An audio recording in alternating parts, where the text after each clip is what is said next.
বিভিন্ন অঞ্চলের সার সংকটে ভোগান্তি বাড়ার অভিযোগ কৃষকদের।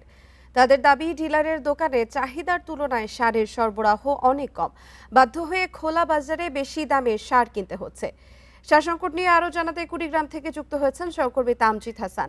তামজিদ, কুড়িগ্রামের কৃষকদের সার সংকট কতটা কমেছে এবং কিছুদিন আগে যে গোডাউনের তালা ভেঙে সার নিয়ে যাওয়া হয়েছিল তার সবটা ফেরত এসেছে কিনা?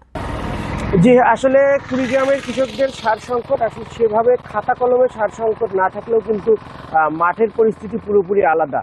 আমাদের প্রান্তিক কৃষকরা তারা যেটা বলছেন যে সরকারি গুদাম থেকে তারা কিন্তু পর্যাপ্ত পরিমাণ সার পাচ্ছে না, অর্থাৎ ডিলার পয়েন্টগুলোতে তাদের নানা ধরনের ভোগান্তিতে পড়তে হচ্ছে, যার ফলে কিন্তু তাদের খোলা বাজার থেকে প্রতি কেজি সার যে 5 থেকে 25 টাকা বেশি দরে কিন্তু কিনতে হচ্ছে। একটু জানিয়ে রাখি, বর্তমান যে আমন মাঠে যে কৃষকের আমন ধান রয়েছে, এখানে ইউরিয়া, এমওপি, পটাশ, ডিএপি এই কয়েক ধরনের সার কিন্তু ব্যবহার হচ্ছে। তার মধ্যে সব থেকে বেশি যেটা কৃষক ব্যবহার করছে সেটি হচ্ছে ইউরিয়া।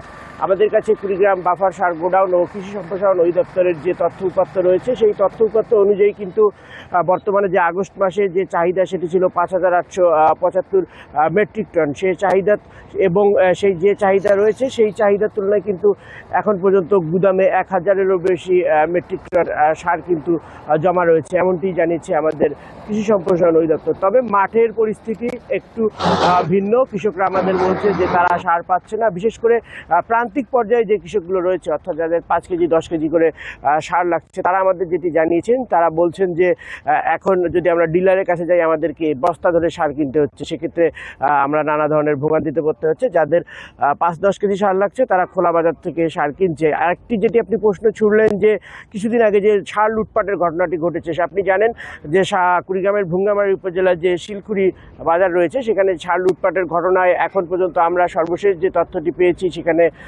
প্রায় 122 বস্তা সার কিন্তু কৃষক আবার পুনরায় গোডাউনে ফেরত দিয়েছে। কেউ যারা সার ফেরত দিতে পারেনি তারা কিন্তু নগদ অর্থ ফেরত দিয়েছে। আরেকটি বিষয়, ওই সার লুটপাটের ঘটনায় কিন্তু একটি তদন্ত কমিটি গঠিত হয়েছে। সেই তদন্ত কমিটি মূলত সেই ডিলারের নানা ত্রুটি বিচ্যুতি পেয়েছে। তার মধ্যে একটি হচ্ছে যথাসময়ে গোডাউন না খোলা, রেজিস্টার ঠিকমতো না মানা, এছাড়াও একাধিক ত্রুটি বিচ্যুতি পেয়েছে এবং তারা তাদের জেলা পর্যায় থেকে উপজেলা পর্যায় থেকে জেলা পর্যায়ে কিন্তু ডিলারের বিরুদ্ধে ব্যবস্থা নিতে আপনার একটি সুপারিশ তারা দিয়েছে। পাশাপাশি ডিলারকে আমরা এখন পর্যন্ত যতটুকু খবর পাচ্ছি যে গত কয়েকদিনের তুলনায় সার পরিস্থিতি কিছুটা ধীরে ধীরে স্বাভাবিক হচ্ছে। কৃষকরা সার কিছুটা পূর্বের তুলনায় কিছুটা পাচ্ছে। তবে যেটা সবচেয়ে গুরুত্বপূর্ণ বিষয় আমাদের কাছে বিবেচ্য হয়ে দাঁড়িয়েছে যে প্রান্তিক কৃষক, অর্থাৎ ছোট কৃষক যারা রয়েছে, যাদের অল্প পরিমাণ জমি রয়েছে, অথবা যারা অন্য কারো জমিতে কাজ করছে, তারা কিন্তু একটু বড় ধরনের ভোগান্তিতে পড়ছে। কারণ তারা 5-10 কেজি করে সার কিন্তু কিনতে পারছে না, তাদেরকে বস্তা ধরে কিনতে হচ্ছে। এক্ষেত্রে তারা নানা ধরনের সমস্যার সম্মুখীন হচ্ছে। তো এই ছিল আমার কাছে কুড়িগ্রাম থেকে সার ব্যবস্থাপনার সার্বিক পরিস্থিতি সর্বশেষ। কুড়িগ্রাম থেকে সার সংকট নিয়ে জানাচ্ছিলেন আমাদের সহকর্মী।